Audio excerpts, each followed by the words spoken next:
Welcome back to the War Room. We're doing another army review today. We're going to be looking at the Hedonites of Slaanesh. This is a very interesting army to me. It's not one that I've played against ever, but it's a very interesting dynamic. You know, you have a lot of these mechanics in the game where you give your opponent a choice, or you buff your opponent, but because you buffed your opponent, you get to do something in return. There's a lot of things like that I think are very, very interesting with this army, and I think they do a lot of things really well. But before we hop into this, if you haven't already, please subscribe to the channel. We're working our way up. We're trying to get as many subscribers as we can, get a lot of traction. That way we can make more content and make more videos. But we need to know if people are actually liking what we're doing. So go like this video and go subscribe to our channel. We will thank you forever for it. Let's get started with the battle traits. Once per battle round, per army at the start of the battle round, you can use the excess of depravity. Pick up to 3 friendly Hedonites of Slaanesh units to be the targets. The targets have the Euphoric keyword for the rest of the battle round. In addition, for each friendly unit you pick, give your opponent 1 temptation dice during this battle round. Instead of making a wound roll, save roll, ward roll, or run roll, your opponent can use 1 temptation dice to replace the roll they would have made with a 6. Or instead of making a charge roll, they can use 2 temptation dice to replace 2 of the dice in a charge roll with 2 6s. Other dice could then be rolled normally. Rolls that have been replaced count as unmodified rolls and cannot be re-rolled. You cannot use a temptation dice to replace a re-roll. Each time your opponent uses a temptation dice, they must roll it. On a 1 or 2, your opponent's roll is replaced by that value instead of a 6, then you must allocate D3 damage points to the unit for which the roll was replaced. Immediately after the ability used by that unit has been resolved, ward rolls cannot be made for those damage points. At the end of the battle round, any temptation dice that have not been used are lost. That is a whole bunch of stuff. The Euphoric killers, we'll get to that here in a second. The temptation dice, this is that kind of one of those mechanics I was talking about. Like, you can let your opponent choose to do something, and they roll it. If they roll a 1 or a 2, with that temptation dice that they use, they take D3 damage, and they can't roll ward saves against that. So it's kind of a tricky to figure out, like, if you actually even want to do this, but being able to do extra mortals is always good. It's just that if you're fighting something big and you've got a lot of rend going into it or something, or you think you can kill it, them having temptation dice helps them to not die. There's a couple other mechanics like this that we'll get to. We'll move on to Euphoric killers. This is kind of why you're picking Euphoric units as you go. While a friendly unit has the Euphoric keyword, that unit's weapons, including companion weapons, have crit 2 hits. That unit can use a run ability and still use shoot and or charge abilities later in the turn. So your Euphoric units are just that much better, especially considering that their companions, the cavalry that they have, being on crit 2 hits is awesome, and then being able to run, shoot, and charge. You're already pretty quick. Being able to shoot as well and then charge is just awesome. Moving on to battle formations. You can pick one of these, right? The Depraved Carnival, the Ecstatic Throngs, add 1 to hit rolls for friendly Cyberite infantry units while they are damaged, or if they had any models slain in the same turn. These are everything that isn't demons, essentially. And so you kind of build around this. You're not going to have it in that first round of combat, most likely. But, I mean, as soon as they're damaged, they're +1 to hit, which is really good. Epicurean Revelers, they have the Exquisite Palate. Each time a friendly non-hero Hedonites of Slaanesh demon uses the rally command, you may make 3 additional rally rolls of D6. So this just means with your demons, you're rallying on 9 dice instead of 6, or 10 instead of 7. So that's really good. Seeker Cavalcade, Reckless Haste. Friendly Hedonites of Slaanesh cavalry units can use a retreat ability and still use charge abilities later in the turn. In addition, no mortal damage is inflicted on Hedonites of Slaanesh cavalry units by retreat abilities. So retreat and charge is really good, because if you get charged and you manage to survive that, you all out defense, and you sit down there and you take it, then these guys retreat out and just charge back in. As a Deepkin player, turn 4 is my retreat and charge turn. It's awesome. I play the Eidolon of Mathlan aspect of the Storm, and he just has a retreat and charge ability that he can use all the time. It's so good. It's really nice. And then Supreme Cyberites. I don't know if I'm saying that right. Cyberites. I'm going to say Cyberites. Correct me if I'm wrong. Godly Ambitions. Add 3 to the control scores of friendly non-hero Hedonites of Slaanesh units while they are within the combat ranges of any friendly Hedonites of Slaanesh heroes. Control scores, if it was adding 1 to each, or adding 3 to each model instead of the unit, I think this one would be really good to just hold down objectives, and you create a tar pit and you just sit on objectives and people can't take them from you. But it's just 3 to the control score of the unit. So I'm not sure if I would be taking that. I'm not a huge control score aficionado, so I probably wouldn't use this one. I like Reckless Haste, the Secret Cavalcade. I like being able to rally with 9 dice instead of 6. I mean, those are probably the 2 that I would go with. If I was running a ton of Cyberite infantry, then I would go with the Depraved Carnival. Okay, moving on to the heroic traits, the figureheads of the Dark Prince. You have the Glory Hog. If an enemy hero is destroyed by this unit has the Euphoric keyword for the rest of the battle. You've got that battle trait where Euphoric gets crit 2 hits, and then they have run, shoot, and charge. So if you give this to a hero that can do a lot of things, if you got to give this to a hero that's going to be in combat a lot, you're going to be getting crit 2 hits, and that's excellent. You do have to kill an enemy hero though, so we'll get to some of the units here in a little bit, because there's some hero-specific ones that can kind of tear through people. Strongest alone. Add 1 to hit rolls and wound rolls for this unit's attacks while it is more than 6 inches from all other friendly units. So this is kind of like a lone operative thing. If they're far away from your own army, +1 to hit and wound is really good. It just means that you're kind of throwing them out to not to die, but they're just not going to be supported as well by your own army. Into the Fray. If this unit charged this turn and the unmodified charge roll was 8, this unit has strike first for the rest of the turn. I think I would probably pick this one. The hard thing is that it's on an 8 or more, your strike first. I think all of these are really good. All the heroic traits are really good. The Artifacts of Power. The Icon of Infinite Excess. Once per battle in any combat phase, pick a non-hero Hedonites of Slaanesh unit wholly within 12 inches of this unit to be the target. Add 1 to the characteristics of the target's melee weapons for the rest of the turn. +1 to attacks is really good.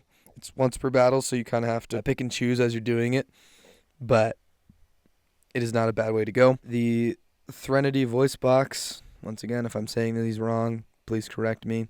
Once per battle in any combat phase for the rest of the turn, subtract 1 from the attack's characteristic of melee weapons used by enemy units while they are in combat with this unit. I feel like this one's kind of the opposite of the first one. -1 attacks is awesome. This is once per battle, but you don't have to roll on anything. There's a lot of units where you have to roll, and on a 3-up or a 4-up, that ability goes off. This one, it just happens, but it is once per battle, so you kind of have to time this out.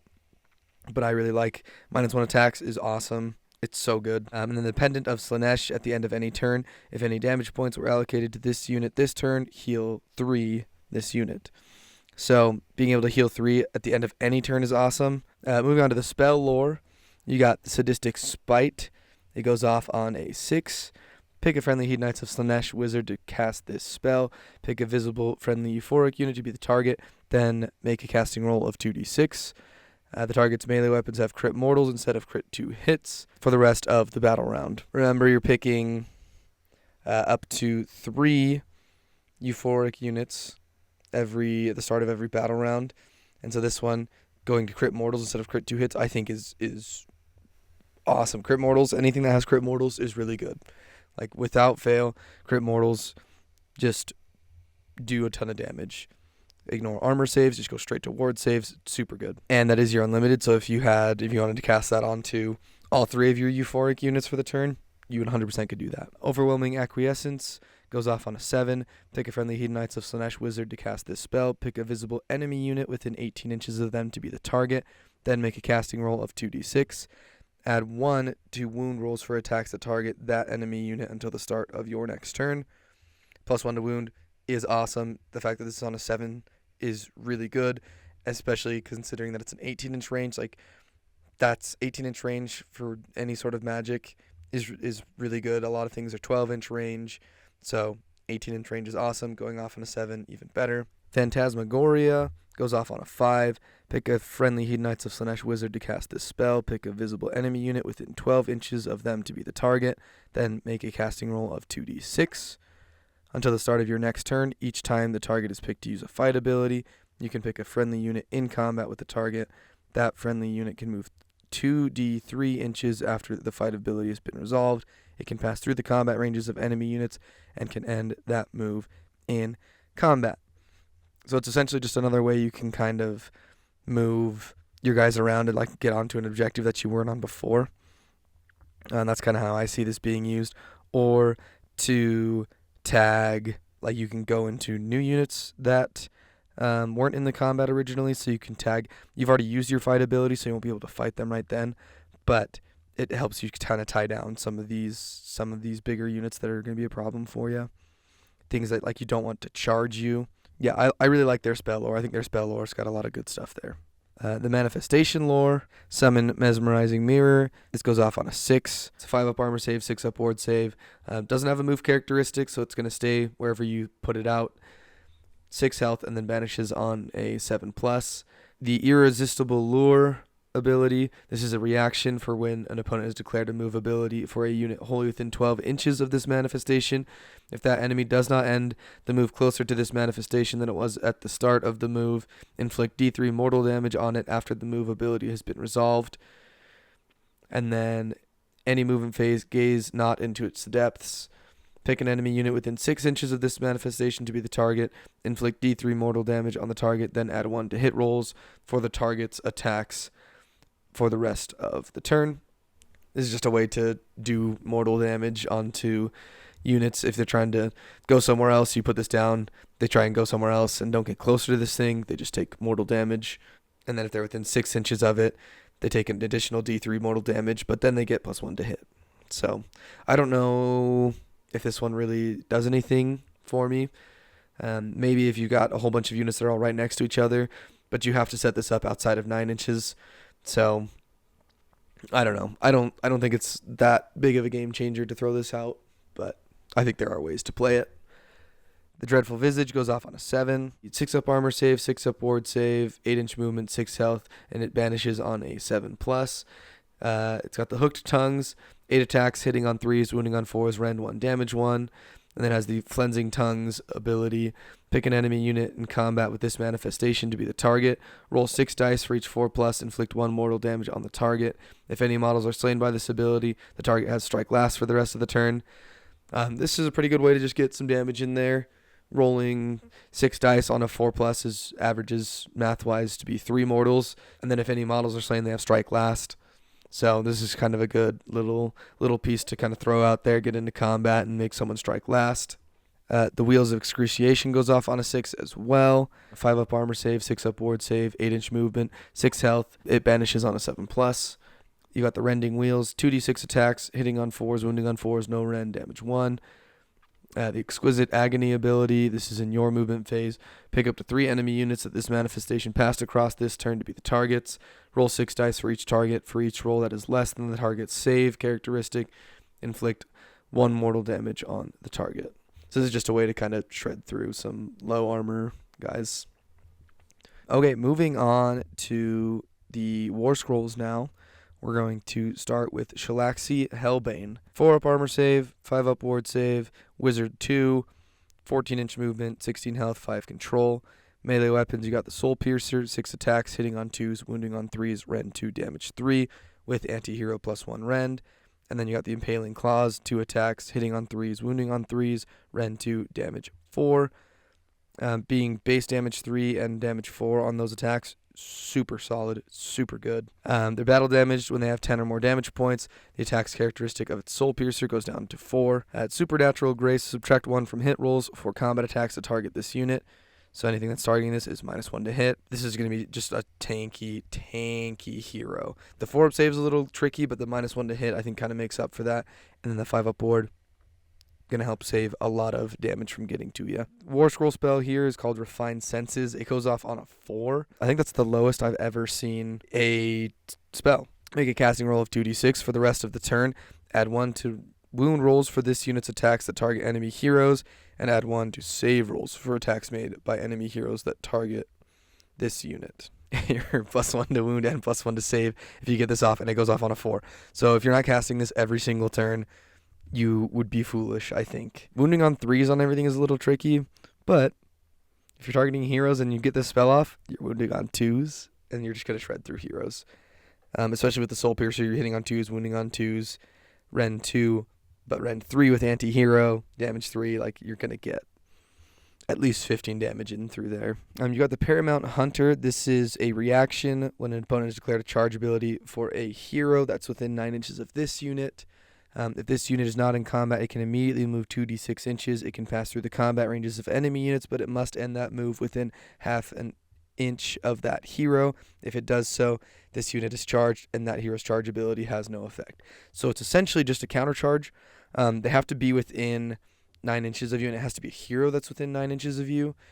But if they try to charge into you, you can choose to go first, essentially, and then their charge is negated. Very, very cool ability there. It's just a free counter charge, which seems insane, considering that countercharging costs 2 command points. Chelaxi can do it for free. And then Excess of Violence. Once per battle in your combat phase, pick a friendly non-hero Hedonites of Slaanesh unit wholly within 12 inches of this unit to be the target. The target can use 2 fight abilities this turn. After the first is used, however, the target has strike last for the rest of the turn. This army is very squishy. We'll see a lot of the War Scrolls here in a second, but the armor saves are not super good. But being able to fight twice, and if you're fighting with like your Euphoric units, if you got the other spell also you're doing crit mortals, like I just see so many ways of this army being so good in combat if you're getting to strike first, right? If you're fighting first, if you're not letting the armies get to you, your opponent get to you, and you're going first, I think you just do so much damage. Chelaxi is a War Master, so you got to figure out how you're gonna fit into the lists. Moving on to the Keeper of Secrets.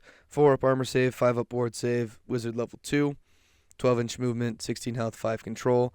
Got the Elegant Great Blade, 6 attacks, hitting on 2s, wounding on 3s, Rend 2, damage 2. The Impaling Claws, 2 attacks, hitting on 3s, wounding on 3s, Rend 2, damage 4. Their battle damage when they have 10 or more damage points, and the attacks characteristic of its Elegant Great Blade go down to 4. Supernatural Grace, subtract 1 from hit rolls for combat attacks that target this unit. Once again, -1 to hit. Awesome. Locus of Slaanesh. This is in your hero phase. Pick a friendly Hedonites of Slaanesh demon unit that started the battle with 3 or more models and has been destroyed to be the target. Roll a dice on a 4+. Set up a replacement unit with half the number of models from the target unit, rounding up, only within 12 inches of this unit and more than 9 inches away from all enemy units. You have a way to bring a unit back. It's on a 4+, which is a 50-50 shot. But if you get it, you bring them back. Dark Temptations, once per turn per army in any combat phase. Pick an enemy unit in combat with this unit to be the target. Pick one of the following effects. Add 1 to hit rolls for the target's attacks for the rest of the turn. Add 1 to save rolls for the target for the rest of the turn. If the target is damaged, heal the target D3. Then add 1 to the damage characteristic of this unit's Elegant Great Blade for attacks that target that enemy unit for the rest of the turn.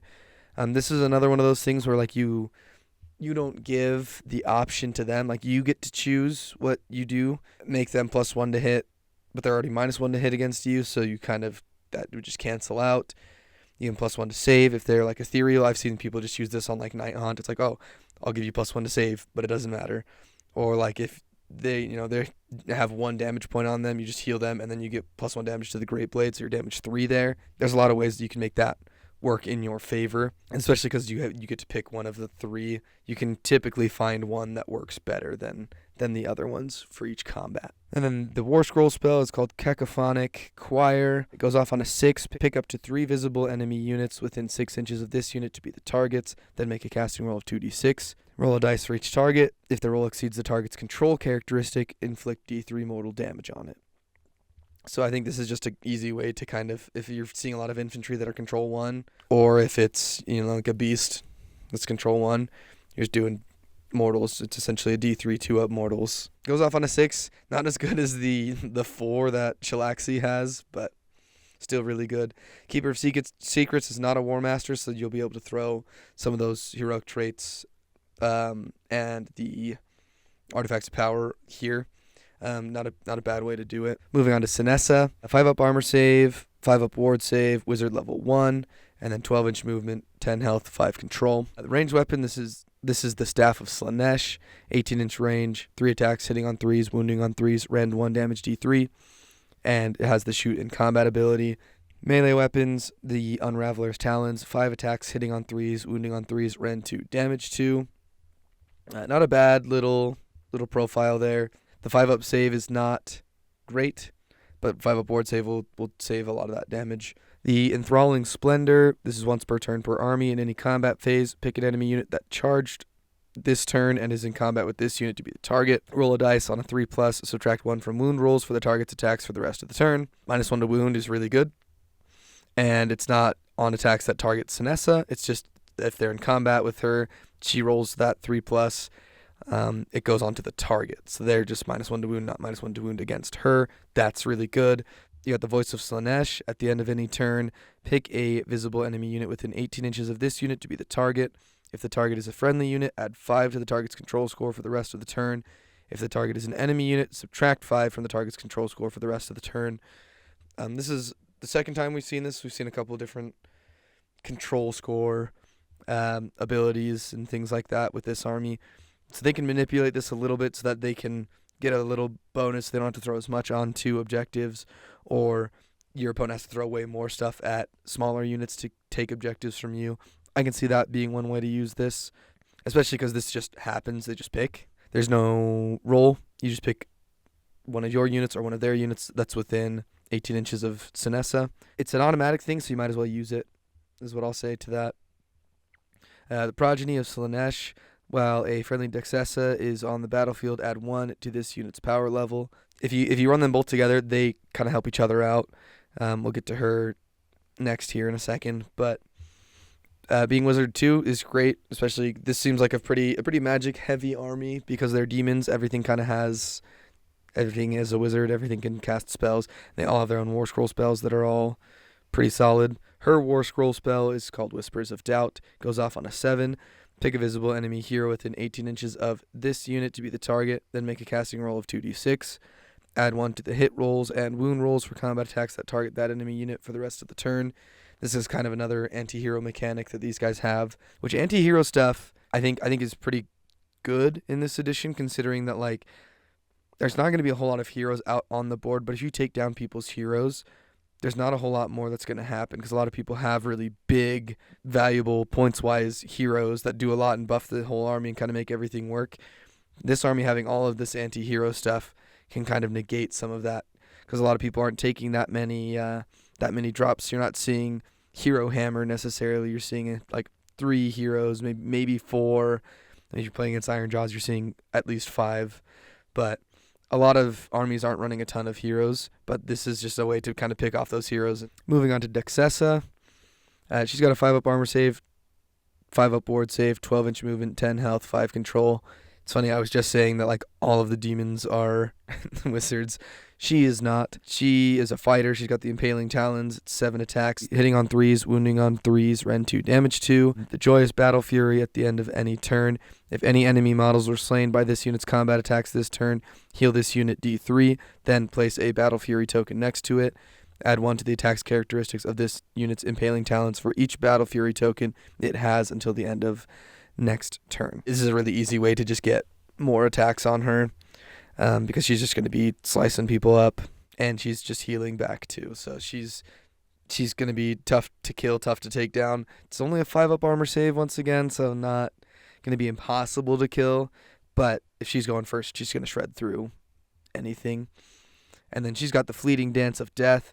This unit can use charge abilities, even if it used a retreat ability in the same turn. In addition, no mortal damage is inflicted on this unit by retreat abilities. Retreat and charge is awesome.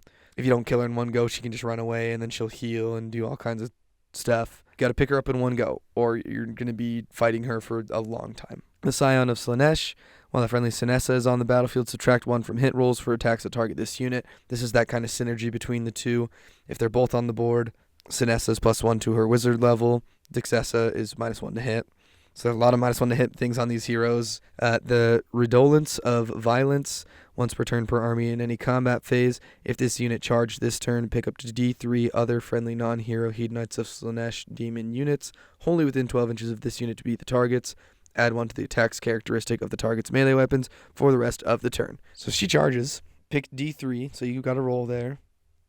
But then you can give other units +1 attacks. So if you charge a whole bunch of stuff in all together, you can get +1 attacks on a whole bunch of stuff, and that is awesome. It's once per turn, which is pretty crazy. It's not once per battle, which a lot of +1 attacks mechanics are. So as long as Dexessa is staying alive, you are getting a ton of output from her and from units around her. Celesky, once again, let me know if I'm saying these wrong. I'm 100% sure I am saying these wrong. 4-up armor save, wizard level 1, 6-up ward save, 8-inch move, 9 health, control 4. The Axe of Dominion, 4 attacks, hitting on 3s, wounding on 3s, rend 2, damage 3. The Scourging Whip, 6 attacks, hitting on 2s, wounding on 4s, rend 1, damage 2. The Deadly Symbiosis, pick a friendly non-hero Cyberite unit and a friendly non-hero Hedonites of Slaanesh demon unit to be the targets. Both units must be wholly within 12 inches of this unit. For the rest of the turn, if either target uses all-out attack or all-out defense command, the other target can also use the same command in the same phase, and no command points are spent to use the command a second time. This is a really cool thing. There's a lot of I think list building with this army, figuring out what works with what, and being able to kind of patch things together, that things are going to be buffing each other, and as long as everything is kind of working together, you have a really strong army. Being able to use all-out attack twice and all-out defense twice, it's 4 command points essentially, and you only have to use 2 to do this. They just have to be close to each other, is really awesome. So like, I don't know if I want to all-out attack these guys or if I all-out defense these guys. You can do both if they're next to each other. It has to be a Cyberite unit and a demon unit. Celesky is a Cyberite unit and a demon unit, which is why that's kind of like her thing. But we'll get to kind of the split. But she's got the Vengeful Allegiance ability. Each time you make an unmodified save roll of 6 for a combat attack that targets this unit, inflict 1 mortal damage on the attacking unit after the fight ability has been resolved. So you can just pop some mortals back into whatever attacked you. The War Scroll spell, Subvert, goes off on a 7. Pick a visible enemy unit within 12 inches of this unit to be the target. Then make a casting roll of 2d6. The target cannot use commands for the rest of the turn. Turning off commands is awesome, especially if you're getting extra commands from her. So moving on, we've got the Contorted Epitome, 5-up armor save, 4-up ward save, wizard level 1, 9-inch movement, 7 health, 2 control. Melee weapons, you've got the Piercing Claws and Coiled Tentacles, 7 attacks, hitting on 3s, wounding on 4s, rend 1, damage 2. And then as far as abilities go, you've got the Horrible Fascination. This is a reaction when your opponent has declared a command or retreat ability for a unit in combat with this unit. Inflict D3 mortal damage on that enemy unit. As I understand it, that's an additional D3 if they're retreating. So you have 2d3 mortal damage you can do if someone retreats away from this thing. And then Swallow Energy. If you make a successful ward roll for this unit, add 1 to this unit's power level until the end of your next turn. Pretty straightforward, pretty simple. The Infernal Enrapturous. 5-up armor save, 6-up ward save, 6-inch movement, 5 health, 2 control. Ranged weapon, it's got the Heartstring Lyre. 12-inch range, 2 attacks, hitting on 2s, wounding on 3s, rend 2, damage D3. And then the Piercing Claw for melee weapons, 3 attacks, hitting on 3s, wounding on 4s, rend 1, damage 1. And then abilities, you've got the Discordant Disruption. This is once per turn per army. It's a reaction if your opponent declared a spell ability for a wizard within 18 inches of this unit. The casting roll for that spell must be re-rolled if 2 or more dice in the re-rolled casting roll have the same value, or if one of the dice is a 6, inflict D3 mortal damage on that wizard after the effect of the spell has been resolved. So this is just an easy way to kill wizards if you've got this thing out there, especially like if it's a little foot wizard that has 5 health and they, each turn they cast something and they roll doubles, or they roll a 6 in there, then it's D3 mortals. So easy way to just get more mortals onto wizards, chip away at things. The Mask, it's got a 5-up armor save, 4-up ward save, 8-inch movement, 5 health, 2 control. Melee weapons are the Razor-Edged Claws, 6 attacks, hitting on 3s, wounding on 4s, rend 1, damage 2. And then the Endless Dance ability, this is in the deployment phase. Remove this unit from the battlefield and set it up again on the battlefield more than 3 inches from all enemy units. I can think of this one as kind of like an easy way to go steal an objective. We've seen a couple of these. I think Tzeentch has a unit similar to this. But I just played the Vice battle plan where the objectives start in the four corners of the battlefield, and my opponent didn't put anybody on one of the corners. If I had this, I think that, as I understand it, this would be a way to kind of sneak over there because you have to deploy him, and then while it's still in the deployment phase, you remove him. So after your enemy's done deploying, I think you can remove him and throw him onto an objective so that you're taking another extra objective, helping you get some points. And then the Staff of Masks, this is any hero phase. Pick one of the following effects. Add 3 to the attack's characteristic of this unit's Razor Edge claws for the rest of the turn, or heal this unit for 3. That's any hero phase. Those are both pretty good.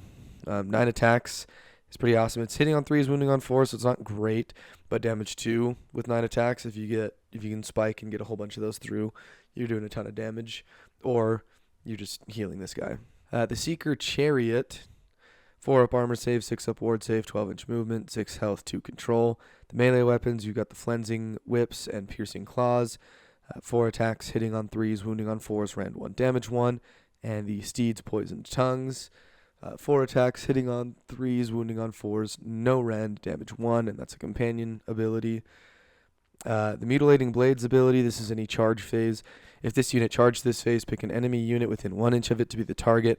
Roll a d3 on a 2+, inflict an amount of mortal damage on the target equal to the roll. So this is just impact hits, your pretty standard d3 2-up mortals. The Hellflayer, the 4 up armor save, 6 up ward save, 10-inch movement, 7 health, control 2. It also has the Flensing Whips and Piercing Claws, 6 attacks, hitting on 3s, wounding on 4s, rend 1, damage 1. Steed's Poisoned Tongues, 4 attacks, hitting on 3s, wounding on 4s, no rend, damage 1. It's companion ability.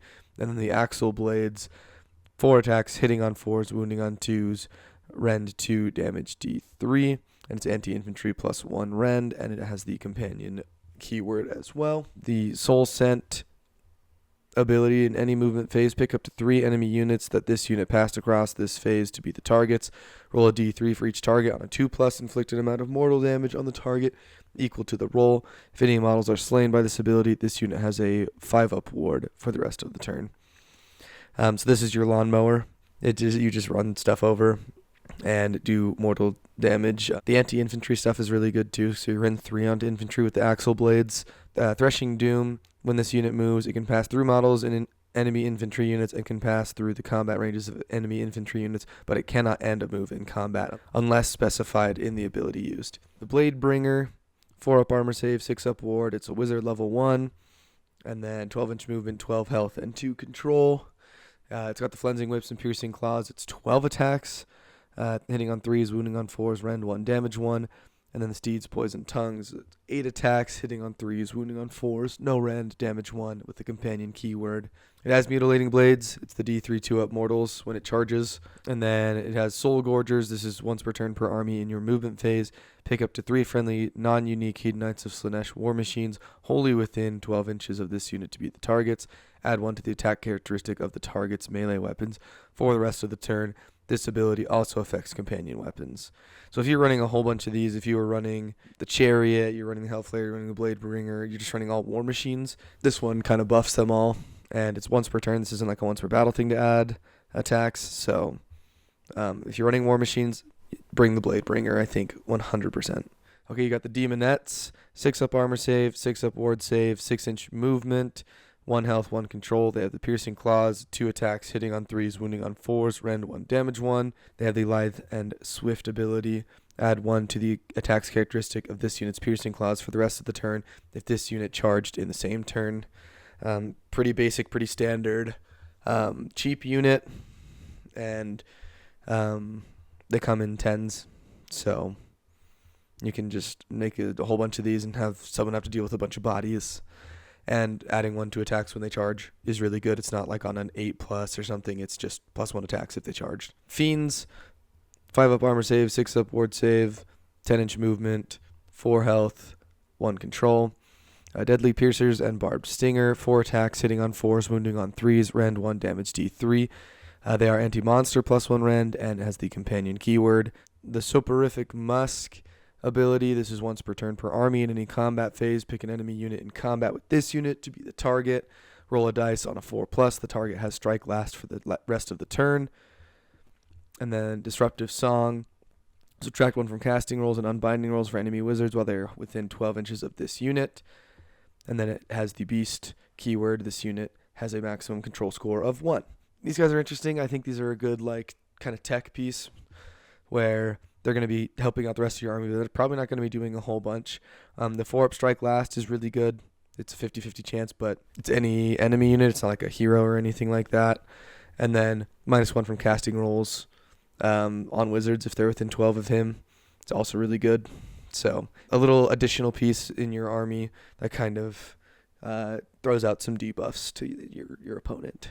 Seekers, they have a 5-up armor save, 6-up ward save, 12-inch movement, 3 health, 1 control.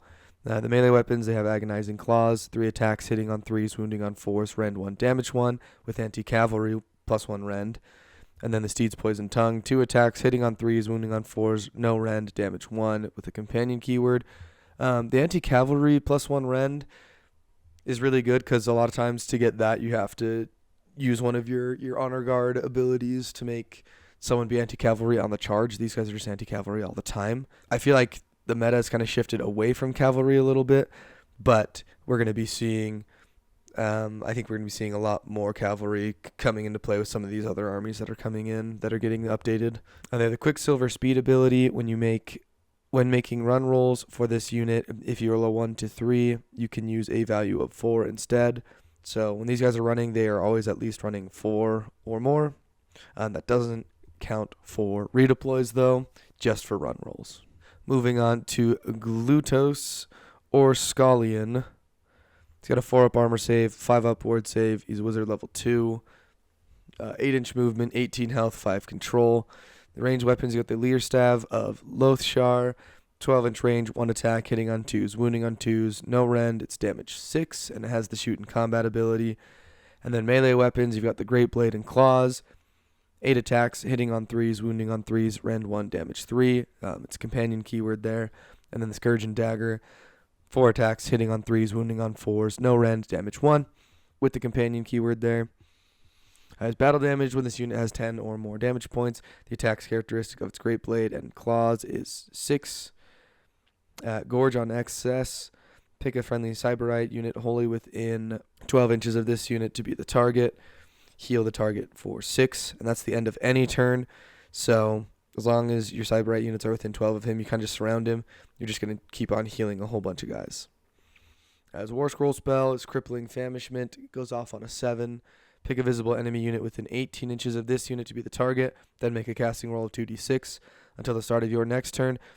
Have the target's move characteristic and have the run rolls and charge rolls for the target.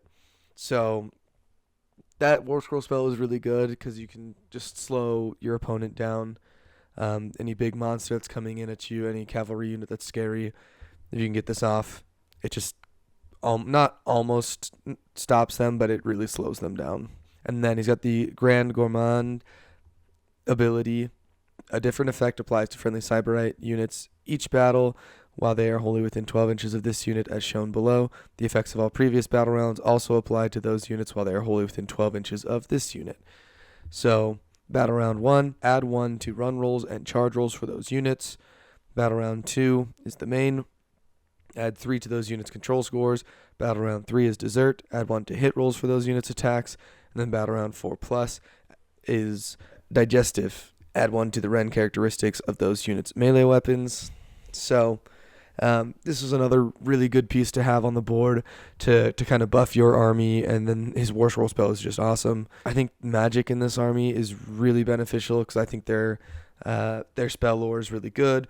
And then plus whatever manifestation you're deciding to bring, you're going to be getting a ton of magic off. There's not a whole lot of plus to cast in this army, so beware of that. But I think their magic spells and everything is just really good.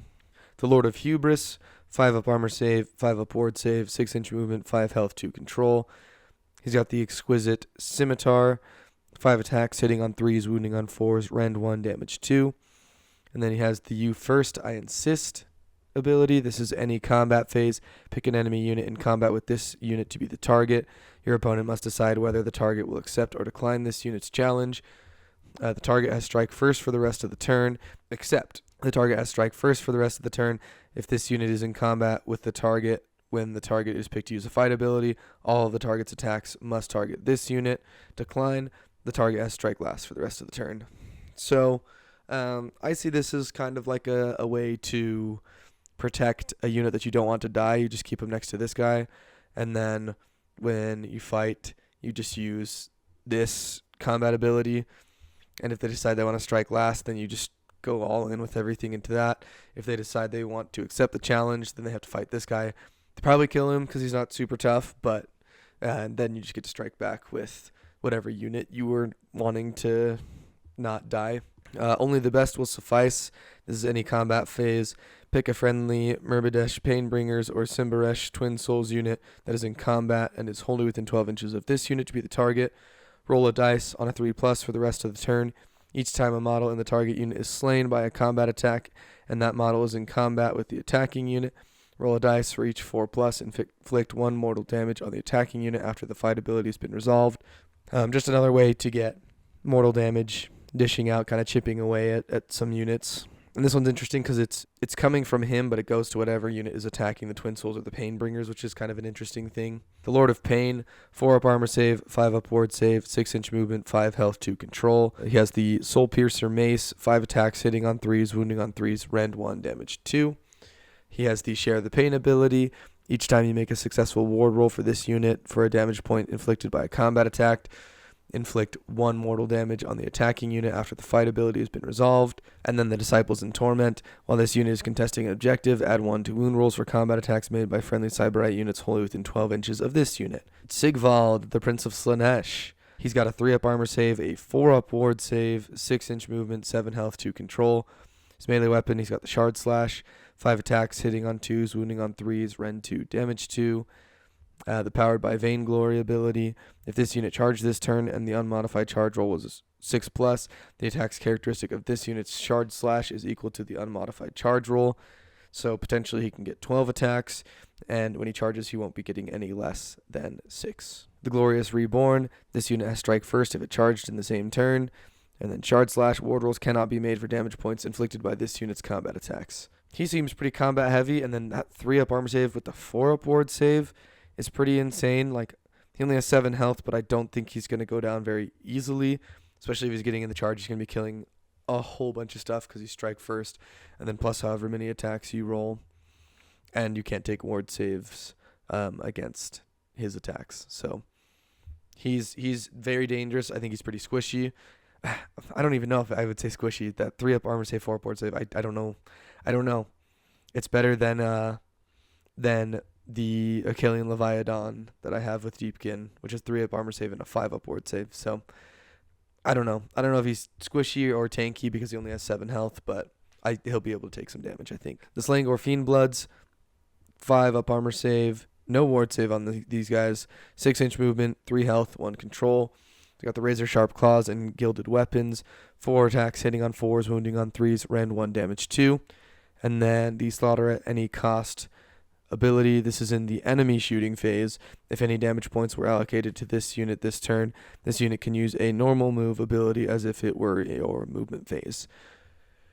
So you want things to shoot at these guys so that these guys can slide around the board easier. If you don't shoot at them, I don't see any reason why you're taking these guys necessarily. I just don't think they're that good compared to some of the other things we'll get to here in a second. The Shard Speaker of Slaanesh, 5 up armor save, 6-inch movement, 5 health, 2 control. It's got the Haze Staff, 3 attacks, hitting on 3s, wounding on 4s, rend 1, damage D3, and then the Shadow Soaked Claws, 4 attacks, hitting on 4s, wounding on 3s, rend 1, damage D3, and it's a companion ability. It has the Haze Staff, but it can only attack with the Shadow Soaked Claws by using the Mist Lurkers ability, which is, if this unit successfully casts a spell until the start of your next turn, it can attack with its Shadow Soaked Claws.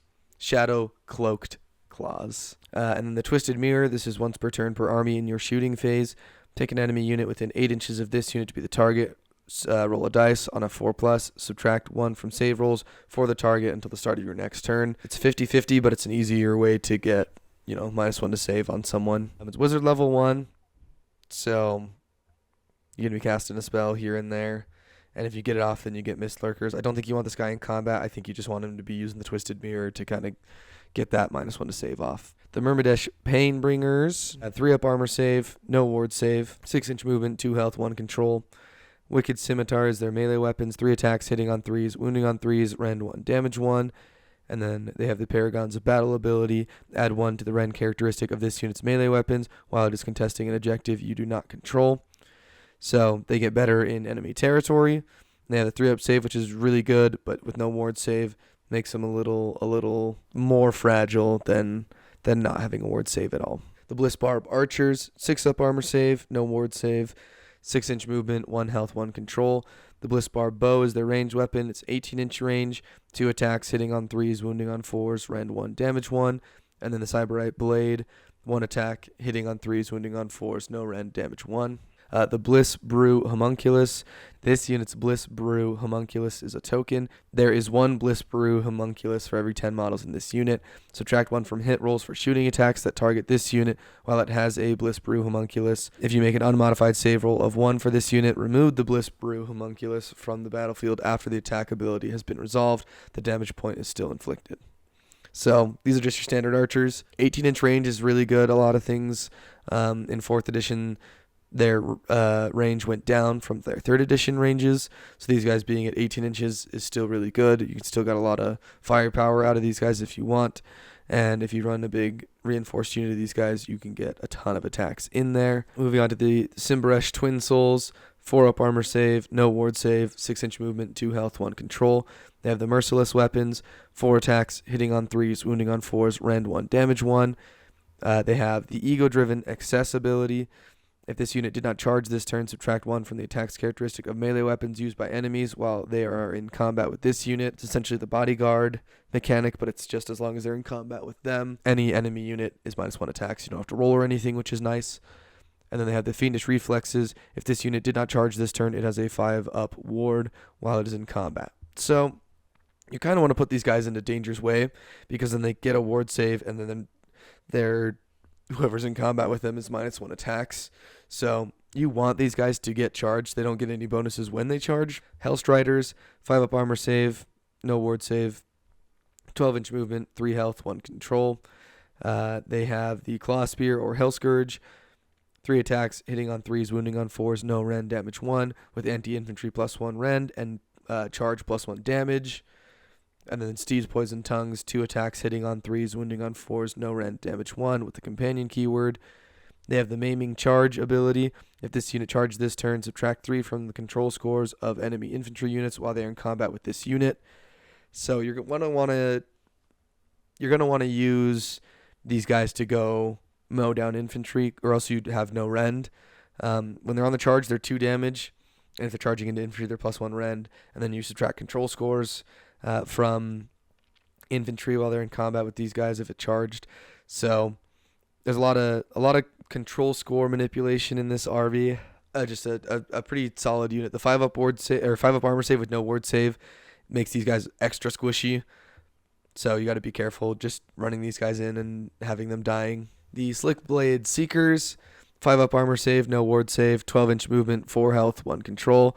They have the Slick Blade Glaive, 3 attacks, hitting on 3s, wounding on 4s, rend 1, damage 1, with charge +1 damage. The Exalted Steed's Poison Tongue, 3 attacks, hitting on 3s, wounding on 4s, no rend, damage 1, with a companion keyword. And they have the Unrivaled Velocity ability. You can re-roll charge rolls for this unit. Once again, a very squishy unit, but they have base 1 rend. So when you charge into anything, you're at least going to be having 1 rend, and then you get +1 damage on the charge. So you got to kind of time out with these guys and with the Hellstriders. You got to figure out how can I get these guys into combat, get them to hit first, hit hard before they get clapped back. The Bliss Barb Seekers, they got a 5-up armor save, 12-inch movement, 4 health, and 1 control. They have the Seeker Bow, which is 12-inch range, 3 attacks, hitting on 3s, wounding on 4s, rend 1, damage 1. For melee weapons, they have the Cyberite Blade, 1 attack, hitting on 3s, wounding on 4s, no rend, damage 1. And then they have the Exalted Steed's Poison Tongue, 3 attacks, hitting on 3s, wounded on 4s, no rend, damage 1, with the companion keyword. They have the Glory Shots ability. Add 1 to the rend characteristic of this unit's ranged weapons for attacks that target units contesting an objective you do not control. So if these guys are just running around the board shooting at guys that are on objectives. You get an extra rend there. Another really squishy unit. And then the faction terrain, you've got the Hedonites of Slaanesh, 4 up armor save, 6 up ward save, no move, obviously, and then 10 health with no control score. It is cover and impassable. It has the Damned Conduit ability. So this is in your hero phase. You pick a friendly Hedonites of Slaanesh unit wholly within 12 inches of this terrain feature to be the target. Allocate D3 damage points to the target. Ward rolls cannot be made for those damage points. Then pick one of the following effects to apply until the start of your next turn. Add 1 to wound rolls for the target's combat attacks. Add 1 to run rolls and charge rolls for the target. Add 1 to casting rolls and unbinding rolls for the target. So this is a way to get +1 to cast. +1 to unbind is pretty unheard of, so that's pretty good as well. The only thing is that you have to take some damage to activate this, and then you only pick one of these. But +1 to wound is really awesome. +1, I mean, all of these are really good. You just have to be nice and close to this thing, and I imagine you're not putting this thing up on the front lines. It's going to be sitting kind of in the back. So if you're going to try and play around this, you got to kind of castle up around it, I feel like. That is my review of the Hedonites of Slaanesh. I think there's a lot of really cool stuff in this army. You give your opponent some options with a temptation dice, and then you have some things that you give them a buff, and then you buff yourself as well. There's a couple of things like that. And then there's some things where you hurt yourself to make yourself better. I think it's a cool army. There's some cool models here as well. You got some really cool centerpiece models that are probably really fun to paint. If you're not already subscribed, go ahead and subscribe now. It helps out our channel. It helps us get out more content. Helps us see what you guys like videos. Go ahead and comment if this is an army you play. Let us know what lists you're running, what armies you're running, what's your favorite model, all that good stuff. Thank you so much for watching. We'll see you next time.